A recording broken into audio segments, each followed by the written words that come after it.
Right about now, I'm going to bring in a route, a mother. This is Joyce, who has had this experience. She is a route and she understands. Joyce, in brief words. Thank you very much. I will be very brief because we've overrun our time. I have an 18-year-old son, and I've also was looking after my friend's children. So I'll try and wrap this into a very quick 3-minute chat. I live, by the way, whoever said there is crime everywhere. And that includes Islington, because I don't live very far away from here, which was once known as a posh area, no crime, but in recent years, everywhere. I began to see a change in my son in terms of his attitude. I work as a financial controller. That's my daytime job. I work 9 to 5. So I'm not the sort of parent that isn't there in the evening or working odd hours. I don't work weekends, just 9 to 5. So I'm usually there. I've always been there. But I began to realize that my son was not being challenged at school. He would have his homework, and that was it.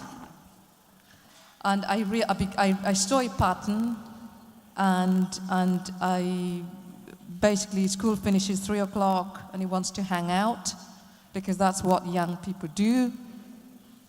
And there was an issue with a young black man within our estate who was well known by the police, and police were not able within their power to do something because they have to act within the law. Anyway, to cut a long story short, I had 2 choices. Put my son into a private boarding school in UK, which I'd already enrolled. That was one choice. The second choice was take him back to Uganda. And then, of course, the issue of Uganda is who will look after him and how much money will they maul out of me. And then the third issue, of course, was that we would move back to Oxfordshire. I initially lived in Oxfordshire, which was, fortunately or unfortunately, depending on how you look at it, is a quite middle-class England where crime doesn't exist. But I wanted to be in London. So just as I was in the process of enrolling him into a private UK boarding school of £18,000 a year, I only have one son, and I made a decision that it is a risk worth taking. And I say to him, I can't have you dead.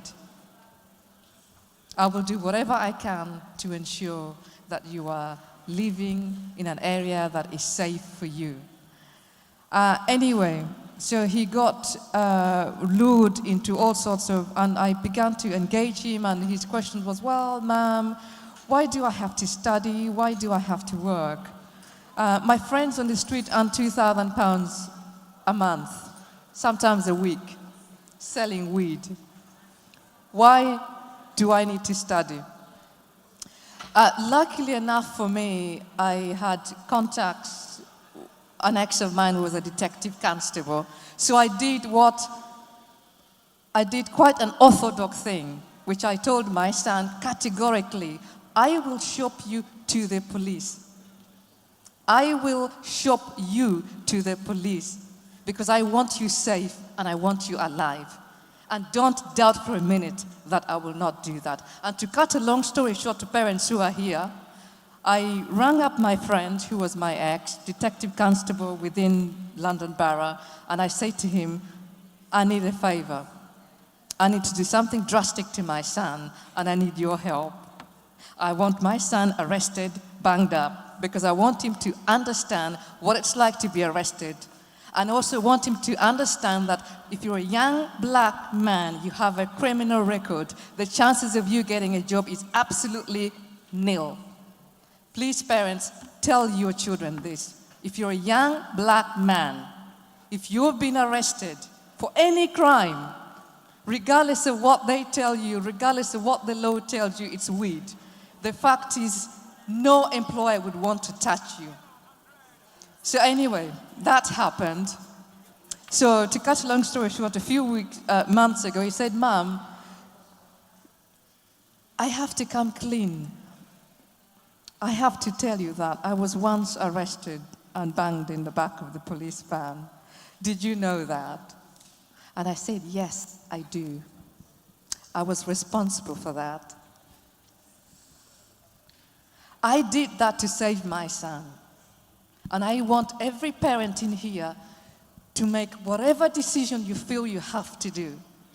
And for the past 3 years, I take him to Uganda. I take him to the worst areas of Uganda, the poorest of the poor, and I take him to the wealthiest of the wealthiest, because I want him to see that if you drop this and do that, you could be where? You could be there. And I'm pleased to say, at the age of 18 now, he's working full-time as a finance assistant in the city, and studying. I realized that studying full-time would still leave my son with spare time to get involved in shit, if I can call that shit. And so he works full-time and studies. And so he tells me, "Mom, I don't have time to get involved in anything. I'm constantly tired." And now, as we speak, he's in the process of buying his first property with a bit of help from parents. So please, do take them to Uganda and don't babysit them. Let them test what it is like to sit on a border. And then let them test what it is like to go to a swanky minister's area and see that if you do that, that is what you can achieve. Whilst I was in Uganda, I was also house hunting. And what I did, sorry to take a bit of your time, what I did was I wanted him to meet 2 unemployed graduates from Makerere University who were what they call in Uganda property brokers. I wanted him to see how these 2 young men who had nothing, couldn't afford education, are actually working and doing something. He came back and he said, "Mom, I took my free education in UK for granted." That's what his response was to me. So the bottom line is, parents, don't be afraid to make a difficult decision. Do what you have to do to save your son. And if you know of any mother who has a 14-year-old child from 14 to 18, they need your help. They may not say it, believe you me, they won't. But they need your help. It's up to you to pick up the phone and say, "I'm here if you need me." And they will speak up. Thank you.